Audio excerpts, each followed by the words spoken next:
Alright, you can see right here where we made the other running board, and I'll pop it off and show you how it's folded and stuff, but it fit right in place. And just gonna slide it back here out of the way.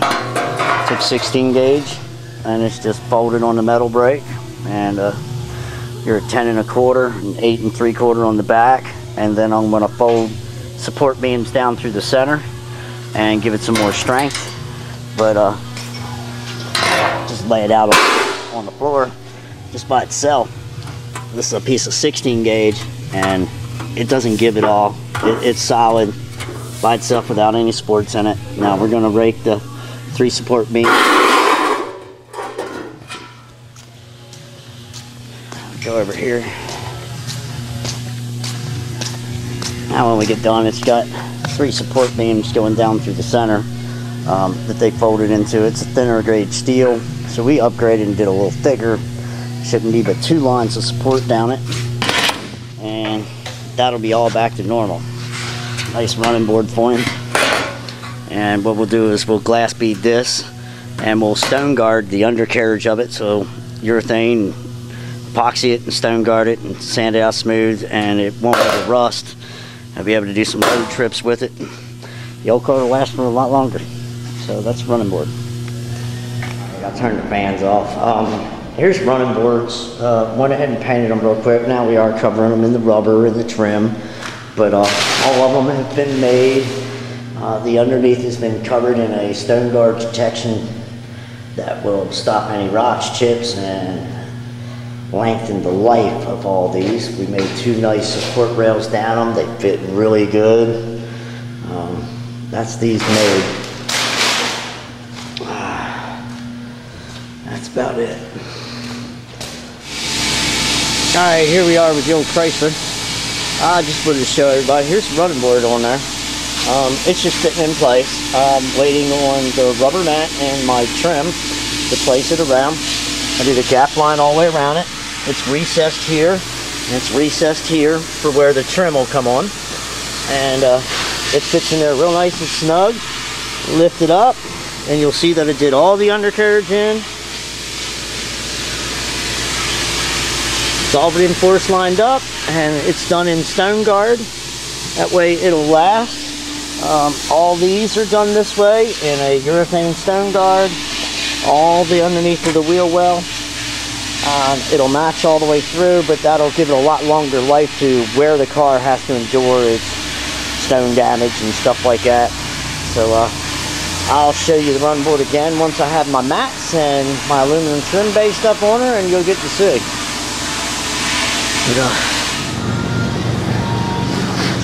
Alright, here we are back with the running boards. Pretty sure I've shown you everything on the running board put together and all the running board made. Now, what I'm going to show you real quick is the aluminum extraction pieces that came in for the trim.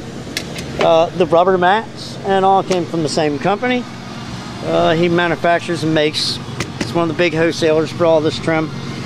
So I got to go ahead and mount and get all the trim set up, and I'm gonna get all the running boards made and get them mounted. Everything's been done, all the holes been made, everything's been mounted that way, and we're gonna put it all in the car. All right, I'll try to show you a little bit step by step as we do it. All right, just a quick look at the trim. That when it comes in, it isn't buffed and polished. It is extracted out of the machine. So we've ran it down a polishing wheel on this end. Give you a little look of what you need. I mean, if you're doing this at home, you can do this with a regular buffer and a polisher. It's aluminum. It does come up real nice.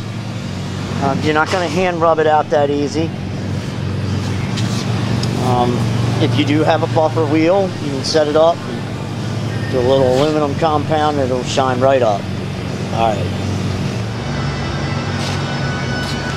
Alright, give you a quick in look. These are the hold-on clips that are given with the moldings. And what you do is place them right on this lip. What they will do is ride right inside of this lip, if you can see, and snap down. They clip underneath of the lip and they varnish down, and that'll fasten on. Then the bottom gets rolled around the edge of the running board. So what you're doing to place these have a ridge line in them, and you place them right on that ridge line, and that sets them.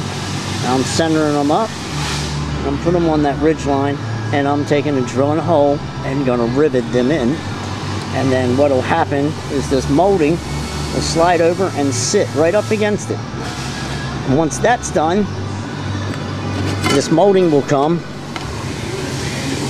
and sit on that lip and fasten down. So it'll snap down over that. All right, give you an idea. All right, to give you a quick look, this is a pre-mock-up fit. I'm getting ready to fasten all these down, and that's how this will sit.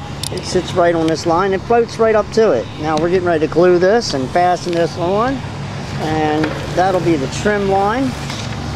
Now before I go ahead and fasten it all together, I will be going back and running through and polishing it. There is a noticeable difference between running it on the polishing wheel and not, so it will be polished out.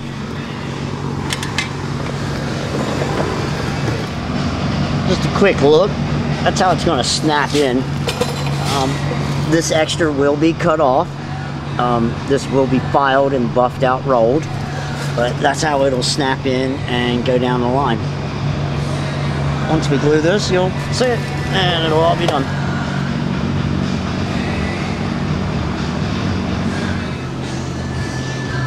Okay, both rubber pieces have been glued on. I'm going to go down and trim them out and take a razor knife and run around both sides and trim them off and start fitting on the moldings. I'm going to let this sit up for another about 15 minutes, and I'll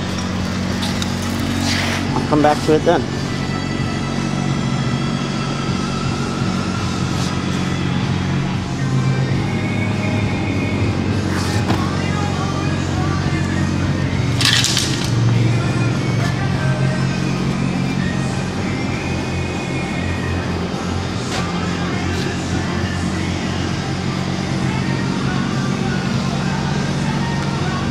Well, it's just sitting up there mocked up, getting ready to undo the tape and line all the bolts up and get the thing bolted down.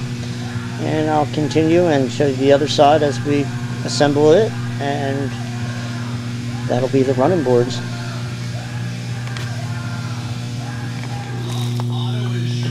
Alright, here's the passenger side one, and I'm doing the mock-up fit. Everything's in rough aluminum right now. I've cut these ends, I marked all these, and cut all these up. Just drop one on the ground. This side I've cut, I got this marked, I'm getting ready to cut it, and then I'll take and file all the edges real nice and roll all the edges over, because once you cut it, you get a little bit of roughness, just like normal. We're going to go back and file all that out, and then I'll buff it and polish it, and it'll turn out real nice. I'll show you again. Well, here's the end result. Here's the old one to the new one. Everything's all redone. No more rod in it. No more. It's got drywall bead is what they use for the outside of this thing, and it's just rotted out. So somebody had patched it with a sheet of aluminum, and it just rotted. And then the ends, that's a drywall bead. But there's our nice, pretty new one. And she's all folded down and put on there.